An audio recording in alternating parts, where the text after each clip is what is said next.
देखो कुछ और पॉइंट्स है हमारे सेट में, ठीक है, जो कि बहुत इंपॉर्टेंट है। जैसे कि अगर कोई कहे कि for two disjoint set A and B, ठीक है, अगर A and B are two disjoint set, इसका मतलब क्या है कि ए इंटरसेक्शन बी हमारा क्या है, फाई है।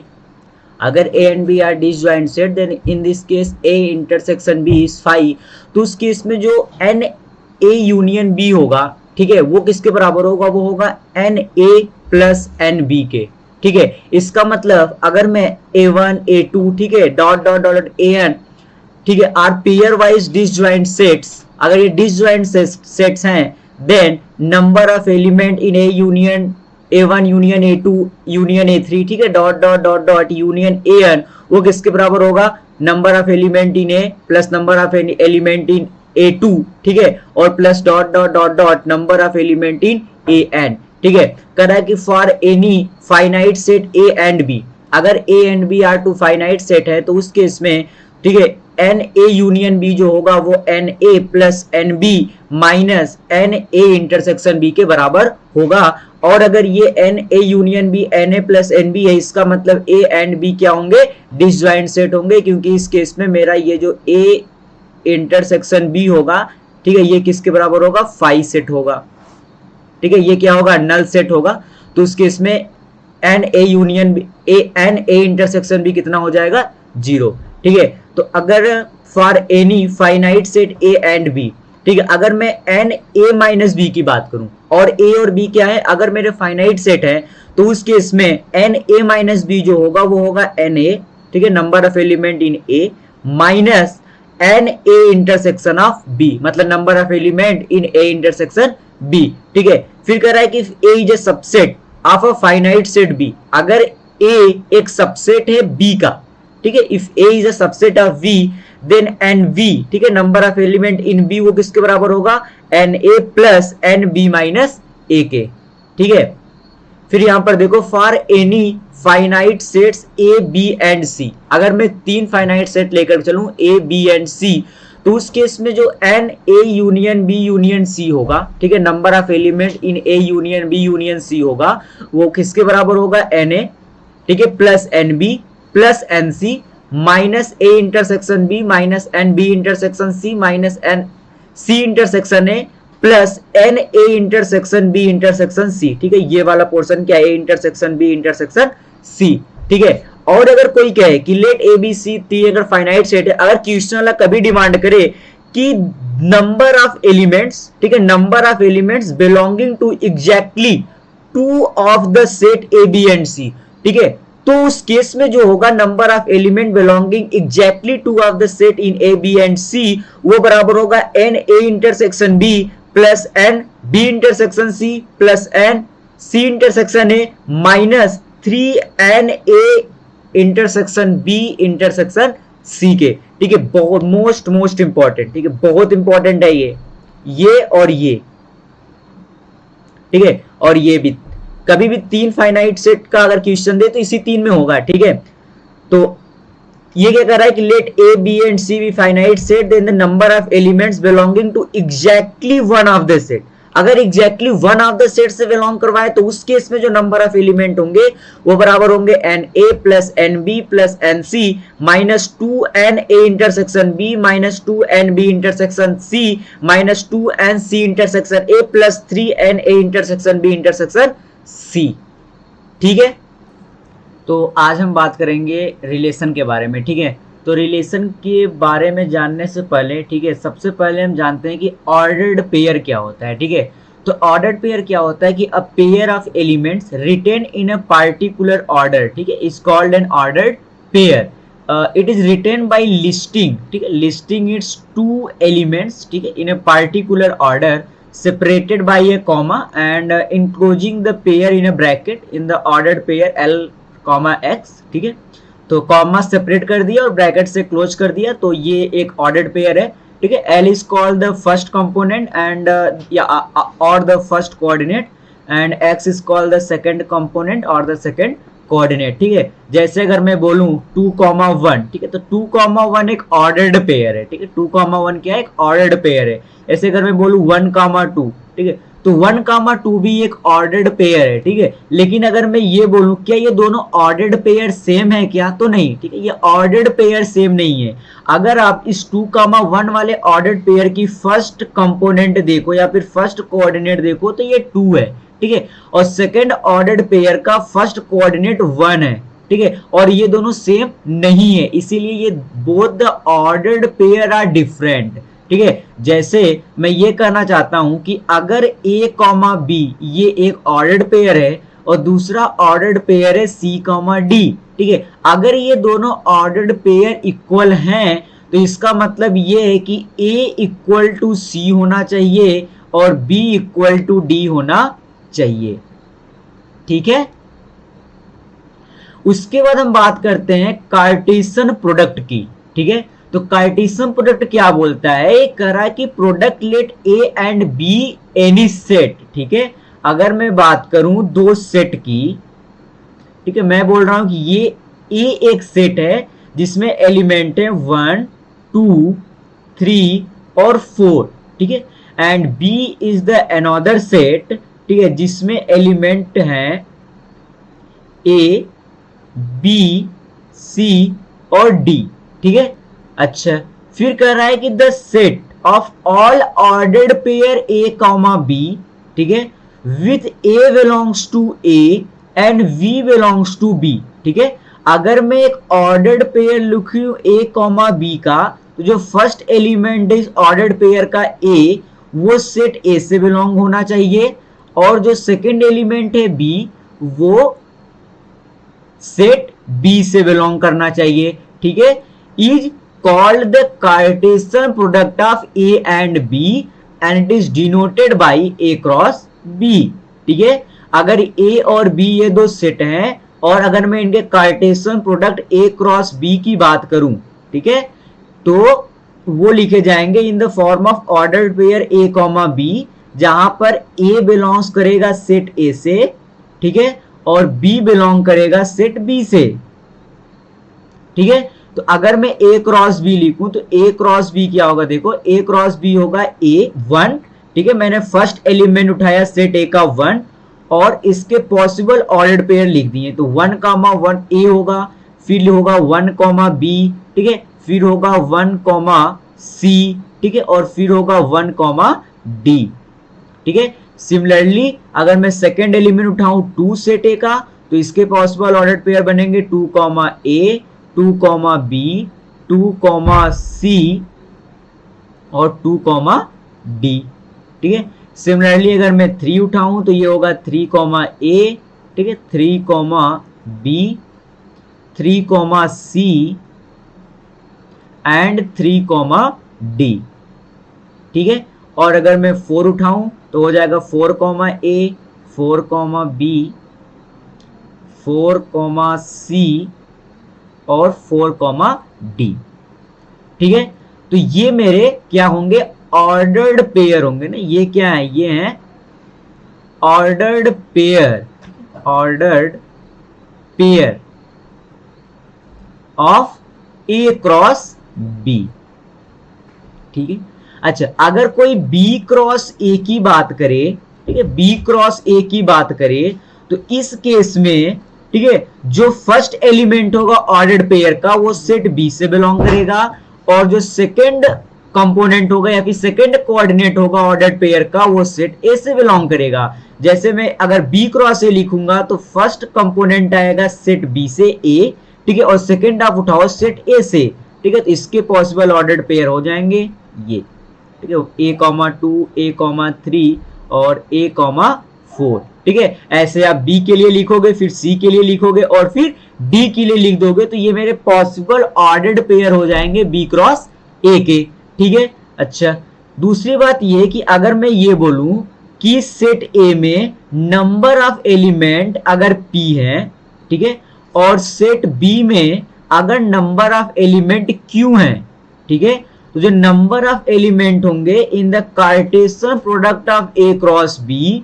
वो कितने होंगे, p इंटू क्यू के बराबर, ठीक है। जैसे अगर मैं यहां पर a क्रॉस b जो मैंने एग्जांपल लिया है, तो इस अगर केस में हम देखें तो number of element in set a है 4, ठीक है, और number of element in set B भी कितने हैं 4, ठीक है। तो जो नंबर ऑफ एलिमेंट आएंगे in the Cartesian product A cross B वो आने चाहिए 4 इंटू 4 मतलब 16। तो देखो यहाँ पर क्या 16 है क्या, बिल्कुल देखो ये 4 ये 4 ये 4 और ये भी 4, ठीक है। तो total number of element in the Cartesian product A cross B कितने हैं 16, ठीक है, ठीक है।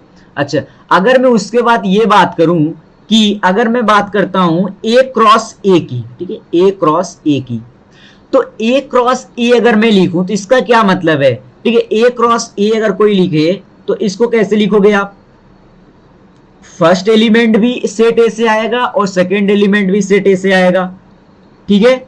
अच्छा, दूसरी बात, इसमें टोटल नंबर ऑफ एलिमेंट कितने होंगे, तो मुझे पता है कि सेट ए में टोटल नंबर ऑफ एलिमेंट है 1 2 3 4, 4 नंबर ऑफ एलिमेंट है। तो 4 इंटू 4 मतलब टोटल नंबर ऑफ एलिमेंट कितने आ जाएंगे 16, ठीक है। और अगर कोई ए क्रॉस ए की बात करता तो टोटल नंबर ऑफ एलिमेंट में बोल देता 4 इंटू 4 इंटू 4, ठीक है, 64 टोटल नंबर ऑफ एलिमेंट आते हैं अगर मैं ए क्रॉस ए लिखता, ठीक है। मैं ए क्रॉस ए लिख के बता देता हूं, जैसे ए क्रॉस ए क्या होगा 1,1, ठीक है, फिर आप लिखोगे 1,2, ठीक है, फिर आप लिखोगे 1,3, फिर आप लिखोगे 1,4, ठीक है, फिर आप लिखोगे 2,1, ठीक है, फिर आप लिखोगे 2,2, फिर आप लिखोगे 2,3, ठीक है, फिर आप लिखोगे 2,4, फिर आप लिखोगे 3,1, फिर आप लिखोगे 3,2, ठीक है, फिर आएगा 3,3, ठीक है, फिर आएगा 3,4 और फिर आएगा 4,1, ठीक है, 4,2 और 4,3 और 4,4। ये total number of ordered pair आएंगे in the Cartesian product of A cross A, और इसमें टोटल नंबर ऑफ एलिमेंट कितने होने चाहिए 16। और अगर आप यहां पर देखो तो total number of element in the Cartesian product A cross ए 16 आ भी रहे हैं, ठीक है, ठीक है।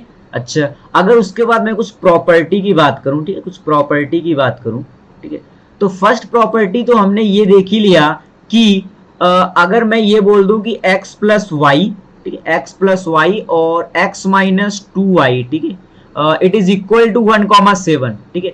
तो मैंने अभी बोला कि अगर ऑर्डर्ड पेयर इक्वल हैं तो फर्स्ट ऑर्डर्ड पेयर की first component second order pair के फर्स्ट कंपोनेंट के बराबर होना चाहिए। तो इस केस में x plus Y equal to 1 होगा, ठीक है, और x minus 2y equal to 7 होगा, ठीक है। तो ये जो प्रॉपर्टी हमने पहले देखा था, ठीक है, वही है। दूसरी बात, ठीक है, अगर a क्रॉस b, अगर a क्रॉस b, ठीक है, और इधर मैं लिख रहा हूं b क्रॉस a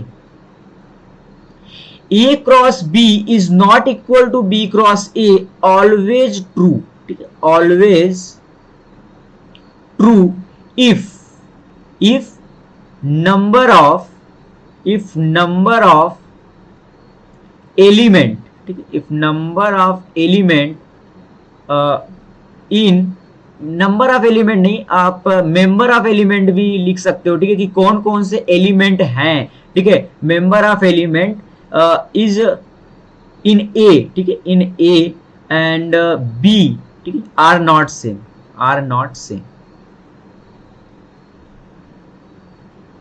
ठीक है। जैसे अगर मैं बात करूं कि मैं एक सेट ले रहा हूं P, ठीक है, उसमें एलिमेंट है A, B और C, ठीक है, और मैं दूसरा सेट ले रहा हूं Q, ठीक है, उसमें एलिमेंट है एक ही एलिमेंट है R, ठीक है, और मैं ये पूछ रहा हूं कि P cross Q and Q cross P are equal और नॉट, ठीक है, आर इक्वल आर नॉट, ठीक है। तो सबसे पहले अगर मैं निकालू P क्रॉस Q, अगर मैं निकालू P क्रॉस Q तो P क्रॉस Q के ऑर्डर पेयर होंगे A, R, ठीक है, B, R और होंगे C, R, ठीक है। अगर मैं Q क्रॉस P के कार्टेशियन प्रोडक्ट की बात करूं, ठीक है, तो इसके ऑर्डर्ड पेयर आएंगे R, A, ठीक है, R, B और R, C, ये आएंगे इसके ऑर्डर्ड पेयर। अगर मैं ये बात करूं कि P क्रॉस Q बराबर है Q क्रॉस P के या फिर नहीं, तो मैं फर्स्ट एलिमेंट इसका उठाऊं A, R, ठीक है, ये बराबर होना चाहिए आर कॉमा ए के। इसका मतलब प्रॉपर्टी नंबर 1 के हिसाब से ए बराबर होना चाहिए आर के और आर बराबर होना चाहिए ए के, लेकिन ऐसा है क्या? नहीं, ए इक्वल टू आर थोड़ी ना है। ठीक है, इसका मतलब कि P cross Q is not equal to Q cross P. ठीक है, ठीक है, उसके बाद मैं एक और एग्जांपल लेता हूं। ठीक है, जैसे मैंने लिया कि लेट, ठीक है, कोई सेट ए है जिसमें एलिमेंट है 1 2 और 3। ठीक है, एक सेट बी है जिसमें एलिमेंट है 3 और 4। ठीक है, और एक तीसरा सेट सी है, ठीक है, जिसमें एलिमेंट है 4 5 और 6। ठीक है, तो क्वेश्चन वाले की डिमांड है कि आप उसे बता दो ए क्रॉस बी इंटरसेक्शन सी। ठीक है, तो अगर मैं बात करूं बी इंटरसेक्शन सी की, तो बी इंटरसेक्शन सी आप बता सकते हो दोनों में कॉमन एलिमेंट कौन है, तो वो है 4। ठीक है, तो अगर मैं ए क्रॉस बी इंटरसेक्शन सी की बात करूं, ठीक है, तो ये आ जाएगा आपका 1,4, ठीक है, 2,4 और 3,4। ठीक है, इसमें कोई ऐसी बड़ी बात नहीं है। ठीक है, अच्छा, दूसरी बात अगर मैं बात करूं ए क्रॉस बी, ठीक है, ए क्रॉस बी और इंटरसेक्शन ए क्रॉस सी की, ठीक है, इंटरसेक्शन ए क्रॉस सी की, तो अगर मैं ए क्रॉस बी कार्टेशियन प्रोडक्ट के ऑर्डर्ड पेयर लिखूं तो ये आएंगे 1,3, ठीक है, और ये आ जाएगा आपका 1,4 आएगा। ठीक है, और फिर आएगा आपका 2,3, फिर आएगा 2,4। ठीक है, और फिर आपके पास आएगा 3,3 और फिर एक आएगा 3,4। ठीक है, it is the possible order pair of the Cartesian product A cross B. और अगर मैं ए क्रॉस सी के ऑर्डर पेयर लिखूं तो ये क्या क्या आ जाएंगे? ये आ जाएंगे 1,4 1,5 1,6। ठीक है, और क्या आ जाएगा 2,4 2,5 और 2,6। ठीक है, उसके बाद आ जाएगा 3,4 3,5 और 3,6। ठीक है, ये आएंगे। अच्छा, और अगर मैं बात करूं ए क्रॉस बी, ठीक है, इंटरसेक्शन ए क्रॉस सी का, तो हम इसमें कॉमन देख लेते हैं कौन कौन सा है। तो आप देखोगे इसमें कॉमन होगा 1,4 है। ठीक है, फिर आपको होगा 2,4, ठीक है, और फिर क्या है 3,4। ये तीन ही ऑर्डर पेयर आएंगे, तीन ही एलिमेंट आएंगे।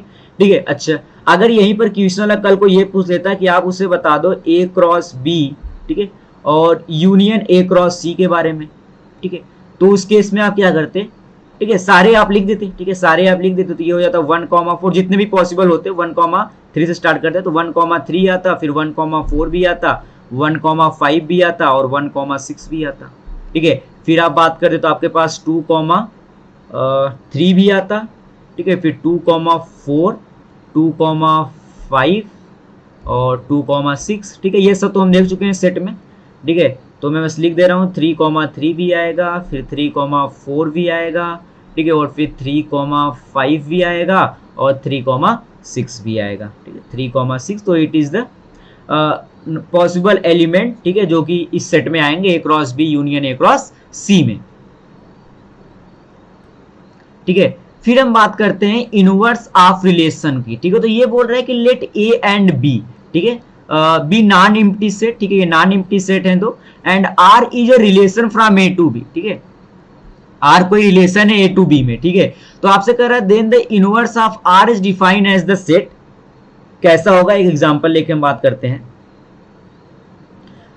जैसे मैं बात कर रहा हूं कि अगर ए एक सेट है, ठीक है, और अगर इसके नंबर अगर इसमें एलिमेंट है मान लो 1 2 3 और 4, ठीक है, और फिर वही एक सेट हम बी भी ले लेते हैं और बी सेट की हम बात कर देते हैं, इसमें एलिमेंट है ए बी और सी। ठीक है, तो मैंने एक रिलेशन डिफाइन किया आर ए टू बी में, वो रिलेशन है ए क्रॉस बी का, ए क्रॉस बी का। तो ए क्रॉस बी अगर मैं लिखूं तो आएगा 1, ए आएगा। ठीक है, फिर आपके पास आएगा 1, बी, फिर आपके पास आएगा 1, सी। ठीक है, फिर सिमिलरली उसी प्रकार आपके पास आएगा 2, ए आएगा, फिर 2, बी आएगा और फिर 2, सी आएगा। ठीक है, फिर आपके पास आएगा 3, ए 3, बी और 3, सी।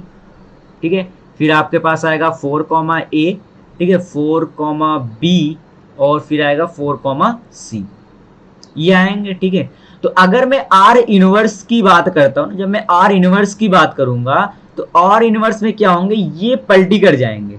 ये अपने आप को इंटरचेंज कर लेंगे, तो ये हो जाएगा a कॉमा 1, ठीक है, फिर क्या हो जाएगा b कॉमा 1, फिर क्या हो जाएगा c कॉमा 1, ठीक है, फिर क्या हो जाएगा a कॉमा 2, ठीक है। तो आप ऐसे लिख लेना, ठीक है, तो बस कुछ नहीं है, इंटरचेंज कर देना है, ठीक है।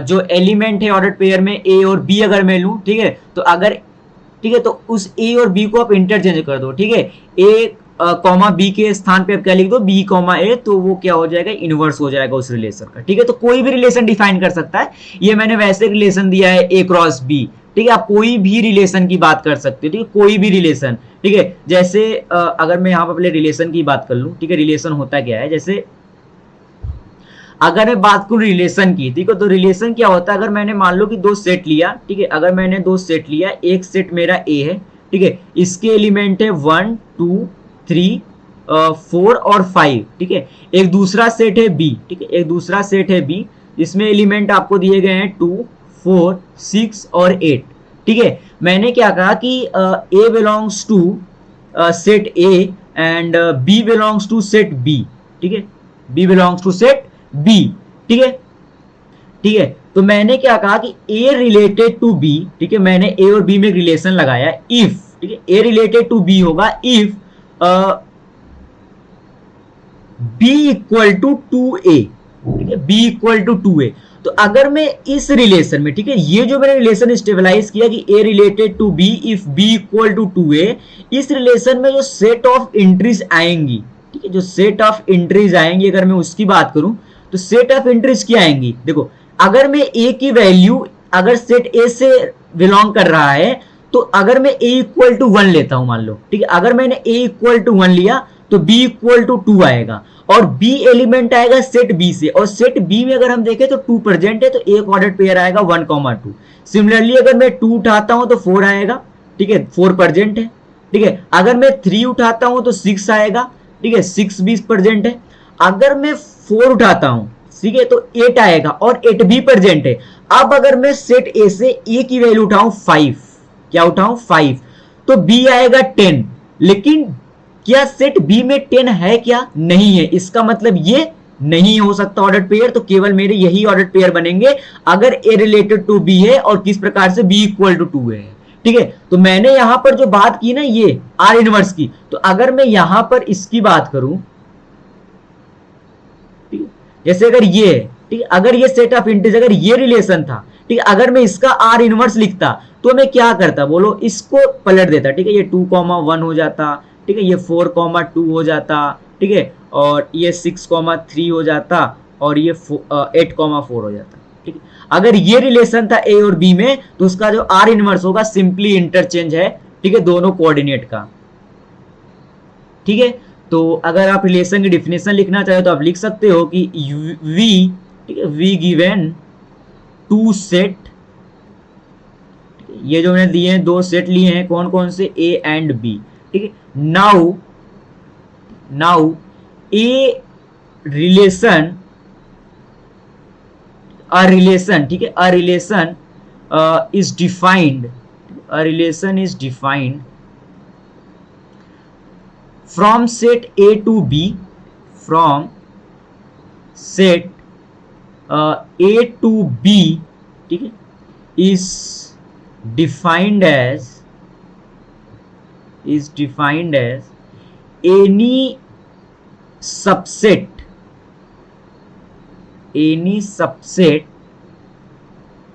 of the Cartesian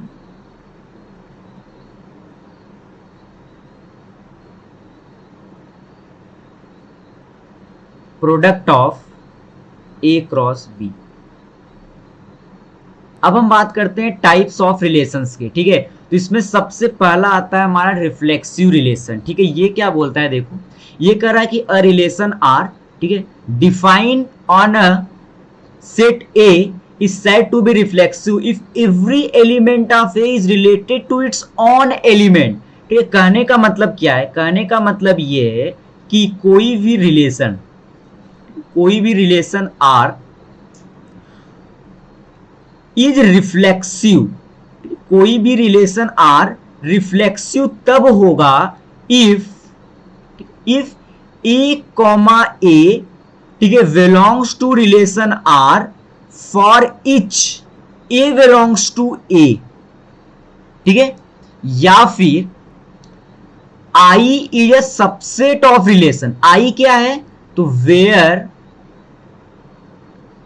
I is identity relation on A.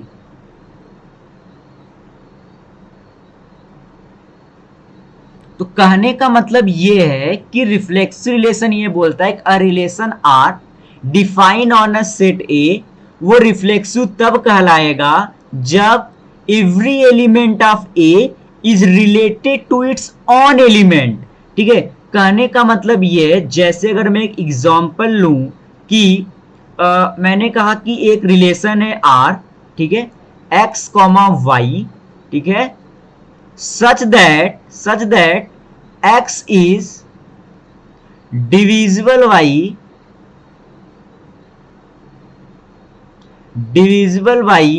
y, ठीक है, डिविजिबल बाई y, और x और y दोनों बिलोंग्स कर रहे हैं नेचुरल नंबर से, ठीक है। तो आपको ये कह रहा है कि चेक करो कि ये रिफ्लेक्सिव है कि नहीं है, ठीक है। तो रिफ्लेक्सिव में आप देखो दोनों कोऑर्डिनेट a कामा a ही हैं, ठीक है। कहने का मतलब ये है कि अगर इसको रिफ्लेक्सिव होना है, ठीक है, for reflexive relation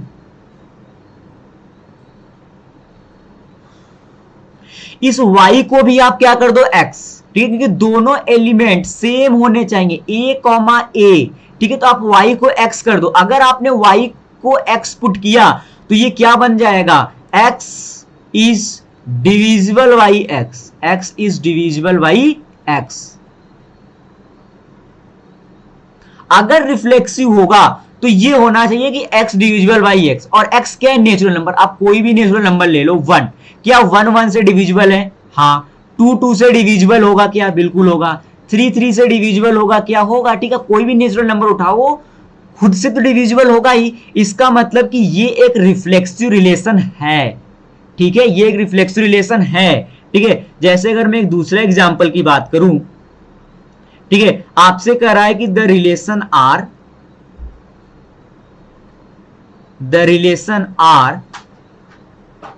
is defined on the, इसको दूसरे पेज पर ही ले लेते हैं, ठीक है।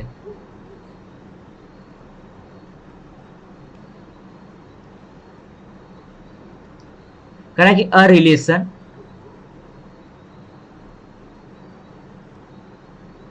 Is defined on the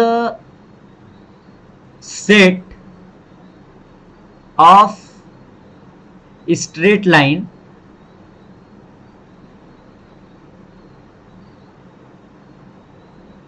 in a plane, ठीक है। और रिलेशन किस प्रकार से डिफाइन है, L1 और L2 ये दो लाइन है, ठीक है, और L1 है parallel to L2, L1 parallel to L2, ये आपसे कहना चाहता है, ठीक है। अच्छा, अगर इसको रिफ्लेक्सिव होना है, ठीक है, फॉर रिफ्लेक्सिव मेरे लिए तो L1 L2 है ही नहीं, मेरे लिए तो अगर रिफ्लेक्सिव होना है तो ये L1 और L1 ही है, L1 और L1 ही है अगर मुझे रिफ्लेक्सिव होना है तो मेरे लिए तो ये L1 और L1 है। तो अगर मैं बात करूं L1 एक ये लाइन है, ठीक है, और L1 यही है, ठीक है। इसका मतलब अगर मैं रिफ्लेक्सिव होना तो L1 और L1, ठीक है, इसका मतलब कि इसके हिसाब से रिलेशन के हिसाब से ये पैरेलल होनी चाहिए। अच्छा, L1 और L1 ये जो दो लाइनें होंगी ये तो क्या कोइंसिडेंट होंगी, ये क्या होंगी, कोइंसिडेंट होंगी। आर सेम, पहली बात तो ये सेम लाइन है, कोइंसिडेंट है, कोइंसिडेंट है, ठीक है। अगर कोइंसिडेंट है तो ये पैरेलल होंगी ही होंगी, ठीक है। इसका मतलब ये भी एक रिफ्लेक्सिव रिलेशन है, ठीक है।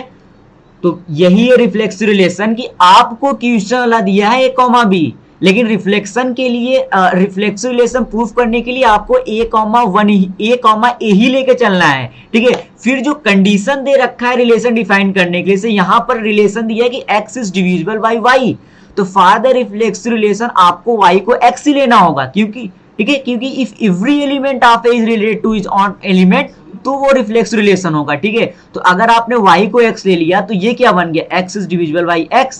ठीक है, ऐसा होगा।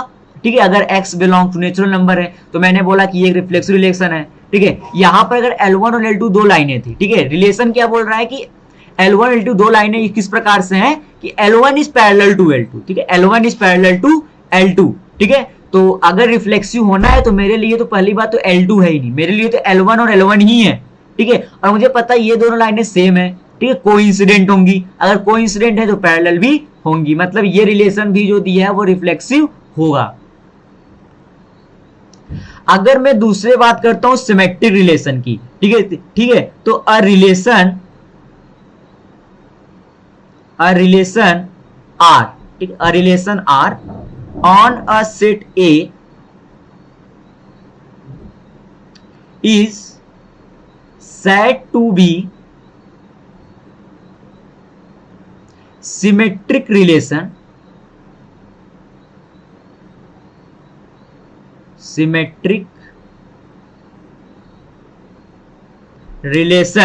ठीक है, इफ ए कॉमा बी जिस रिलेशन से हो, ठीक है, अगर A comma B belongs to R, ठीक है, तो बी कॉमा ए भी उसी रिलेशन से बिलोंग करने चाहिए। ठीक है, अगर ए कॉमा बी जिस रिलेशन से बिलोंग कर रहा है, अगर सिमेट्रिक रिलेशन होना है तो बी कॉमा ए भी उसी रिलेशन से बिलोंग करना चाहिए। ठीक है, if a relation R on a set A, ठीक है, is said to be symmetric if A comma B belongs to R, then B comma A भी आर से बिलोंग करना चाहिए। ठीक है, कहने का मतलब यह है कि A related to B, A related to B, ठीक है, अगर ए रिलेटेड टू बी है तो बी रिलेटेड टू ए भी होना चाहिए for each a comma B belongs to the relation R. ठीक है, अगर ए रिलेटेड टू बी है तो बी रिलेटेड टू ए भी होना चाहिए for each a comma B belongs to R. ठीक है, जैसे मैं अगर एक एग्जांपल की बात करूं, ठीक है, अगर मैं एक एग्जांपल की बात करूं कि कोई एक सेट है ए, ठीक है, एक सेट है ए जिसमें एलिमेंट उसने दिया है 1 2 और 3।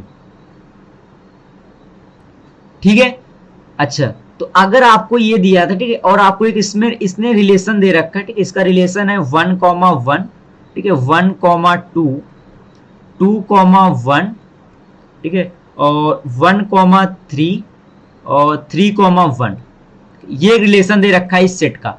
अब सिमेट्रिक होने के लिए क्या रिक्वायरमेंट है, सिमेट्रिक होने के लिए ये रिक्वायरमेंट है कि if a related to B, ठीक है, तो b related to a for each a comma B belongs to the relation R on a set A. ठीक है, जिस सेट का रिलेशन दिया गया है, ठीक है, जैसे ये है, ठीक है, अगर ये पूछे कि सिमेट्रिक है कि नहीं है तो आप ये देखो, ठीक है, ये ए कॉमा बी है, ठीक है, अगर मैं 1,1 उठाता हूँ, ठीक है, 1,1 उठाता हूँ, ठीक है, इसको मैं ए बोलूंगा, इस एलिमेंट को, इस एलिमेंट को मैं बोलूंगा बी। ठीक है, अगर मैंने बोला, ठीक है, अगर मैंने बोला 1, ठीक है, ये 1 रिलेटेड टू, ठीक है, अगर मैं बोलूं कि ये 1 रिलेटेड टू 1, ठीक है, ठीक है, और 1 रिलेटेड टू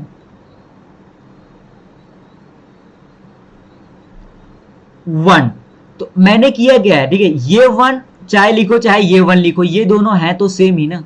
इसका मतलब ये 1,1 ए अगर बी से रिलेटेड है तो बी भी ए से रिलेट हो रहा है। ठीक है, इस रिलेशन के लिए जो कि इस सेट का रिलेशन है ए का। ठीक है, अगर मैं उसी प्रकार अगर मैंने 1,2 लिया, ठीक है, अगर मैंने 1,2 लिया, ठीक है, तो अगर a,2, ठीक है, if a comma B belongs to, अगर a कॉमा 1,2 इस रिलेशन से बिलोंग कर रहे हैं जो कि सेट a का कोई एक रिलेशन है, तो 2,a भी 2,1 भी उस रिलेशन से बिलोंग करना चाहिए। अगर 1,2 तो 2,1 है इस रिलेशन में, बिल्कुल है, देखो दोनों अवेलेबल।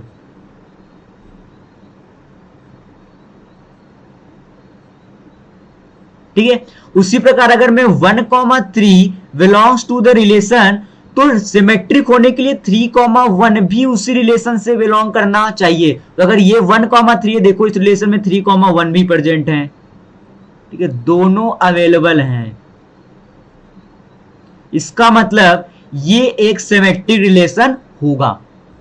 ठीक है, तो सिमेट्रिक रिलेशन क्या बोलता है, अगर कोई एक सेट ए है, ठीक है, मैंने उसका एक रिलेशन डिफाइन कर दिया कि सेट ए का ये रिलेशन लिख दिया गया, ठीक है, तो उसके हर एक ऑर्डर्ड पेयर ए कॉमा बी के फॉर्मेट के होंगे, ठीक है, ए कॉमा बी के फॉर्मेट के होंगे।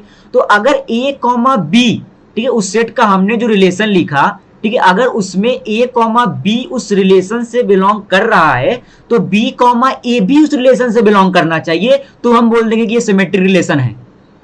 ठीक है, तो हम बोल देंगे वो सिमेट्रिक रिलेशन है। जैसे मैंने यहां पर देखा कि 1,1 अगर इस रिलेशन से बिलोंग कर रहा है, तो अगर इसको आप इंटरचेंज भी करोगे तो 1,1 ही आएगा। ठीक है, जैसे मैंने यहां पर बोला, तो हाँ ठीक है, ये तो है ही। लेकिन अगर मैंने 1,2 को लिया, जब मैंने अगर 1,2 इस रिलेशन से बिलोंग कर रहा है सेट ए के, तो 2,1 भी करना चाहिए, मतलब 2,1 भी उस रिलेशन में होना चाहिए, तो वो था। ठीक है, जब मैंने 1,3 लिया तो मैंने कहा 3,1 भी होना चाहिए, तो वो भी अवेलेबल था। ठीक है, तो मैंने कहा हाँ, ये जो एग्जांपल लिया गया ये एक सिमेट्रिक रिलेशन होगा। बात करें ट्रांजिटिव रिलेशन के बारे में, तो ट्रांजिटिव रिलेशन क्या बोलता है कि अ रिलेशन आर, ठीक है, अ रिलेशन आर, ठीक है, on a set A is said to be transitive, is said to be transitive, is said to be transitive relation if a comma b belongs to relation R, ठीक है, and b comma c belongs to the relation R, तो ए comma सी भी उसी relation से belong करने चाहिए for each a comma b comma c belongs to the set A. कहने का मतलब ये है कि अगर ए रिलेटेड टू बी है, ठीक है, and b related to c है, तो ए रिलेटेड टू सी भी होना चाहिए for each a comma b comma c belongs to the set A. ठीक है, तब आप उसको क्या बोलोगे, ट्रांजिटिव रिलेशन। जैसे अगर मैं एक एग्जांपल लूं कि अगर कोई एक सेट ए है, ठीक है, जिसमें एलिमेंट आपको दे रखे हैं 1, 2 और 3, इस सेट का हमने एक रिलेशन डिफाइन किया आर, सेट ए का। वो रिलेशन क्या है, उसमें एलिमेंट है एक तो 1,2, एक ऑर्डर्ड पेयर है, दूसरा ऑर्डर्ड पेयर है 2,3, ठीक है, और तीसरा ऑर्डर्ड पेयर है आपका 1,3। ठीक है, तो क्या ये एक ट्रांजिटिव रिलेशन है सेट ए का कि नहीं है, तो देखो मैं बोलूंगा अगर 1 रिलेटेड टू 2 है, ठीक है, यहां से अगर 1 रिलेटेड टू 2, फिर यहां से क्या दिख रहा है 2 रिलेटेड टू 3, तो for the transitive relation 1 related to 3 भी उसी रिलेशन में होना चाहिए। तो ये है क्या, यहाँ पे बिल्कुल है, और ये रिलेशन सेट ए का ही है। मतलब यहाँ पर 1, 2, 3 तो सेट ए से ही बिलोंग कर रहे हैं। और हमने ये भी प्रूव कर दिया कि अगर a comma b belongs to the relation r and b comma c belongs to the relation r, तो a कॉमा c भी उस रिलेशन में है। तो इसका मतलब ये जो एग्जांपल दे रखा है it is a transitive relation. अच्छा, एंटी इक्विवेलेंस से पहले हम बात कर लेते हैं कि इक्विवेलेंस रिलेशन क्या होता है। ठीक है, तो इक्विवेलेंस रिलेशन क्या होता है कि अ रिलेशन, ठीक है, a relation R, a relation R on a set A, a relation R on a set A is said to be equivalence relation, ठीक है, is said to be equivalence relation, ठीक है, on A, कब, if ये transitive हो, ठीक है, it is reflexive, ठीक है, जो हमने तीनों पढ़ चुके हैं ना वो सब होना चाहिए। ठीक है, ये रिफ्लेक्सिव होना चाहिए। रिफ्लेक्सिव होने का क्या मतलब है कि अगर a comma a belongs to the relation for each a belongs to the set A, ठीक है, और दूसरी बात इफ इट इज सिमेट्रिक, ठीक है, वो सिमेट्रिक भी हो, इफ इट इज सिमेट्रिक। तो सिमेट्रिक होने का क्या मतलब है कि अगर ए कॉमा बी रिलेशन में है इंप्लाइज तो बी कॉमा ए भी उसी रिलेशन में होना पड़ेगा। ठीक है, अगर A comma b relation R में है तो बी कॉमा ए भी रिलेशन आर में होने चाहिए। ठीक है, for each a comma B belongs to the set A.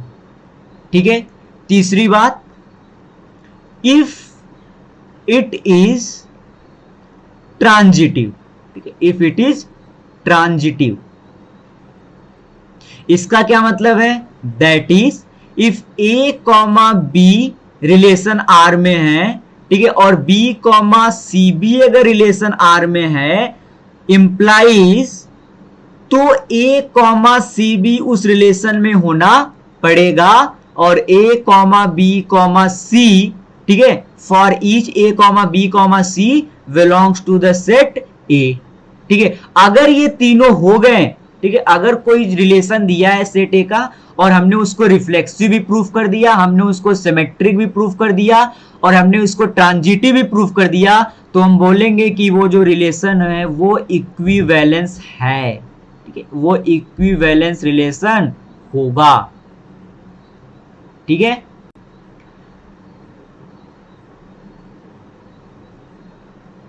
ठीक है, अब हम बात कर लेते हैं एंटी इक्विवेलेंस की। ठीक है, anti equivalence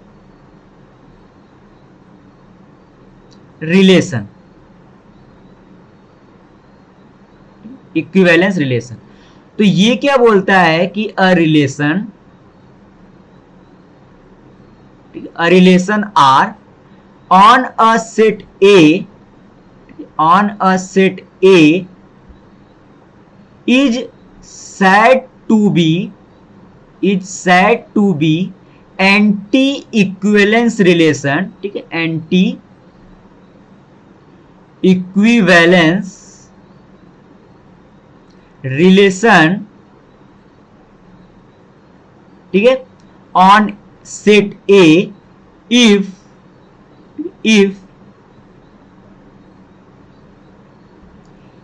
A is equally related to B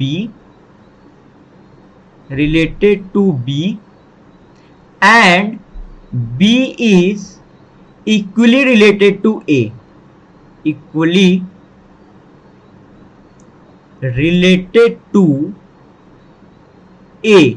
ठीक है, ठीक है, अगर कोई रिलेशन आर है, ठीक है, अगर उसके A comma B ordered pair हैं, तो अगर A is equally related to B and B is equally related to A होगा तभी वो एंटी इक्विवेलेंस रिलेशन होगा। और ये तभी पॉसिबल है, ठीक है, इज पॉसिबल ओनली व्हेन, ठीक, ये कब हो सकता है? जब ए इक्वल टू बी हो, जब ए इक्वल टू बी हो। ठीक है, जैसे अगर मैं बोलूं कि check whether x greater than or equal to y is anti-equivalence or not, is anti-equivalence or not। ठीक है, तो मैंने बोला कि x greater than or equal to y and y is greater than or equal to x, both relation are possible. ये दोनों relation possible हैं कब? ठीक है, पॉसिबल साइमल्टेनियसली। ये दोनों रिलेशन ट्रू होने चाहिए। ठीक है, अगर x greater than equal to y है तो y greater than equal to x भी होना पड़ेगा और ये दोनों एक साथ तभी पॉसिबल हैं जब x इक्वल टू y हो, जब वो x इक्वल टू y हो। ठीक है, तो ये होता है एंटी इक्विवेलेंस रिलेशन।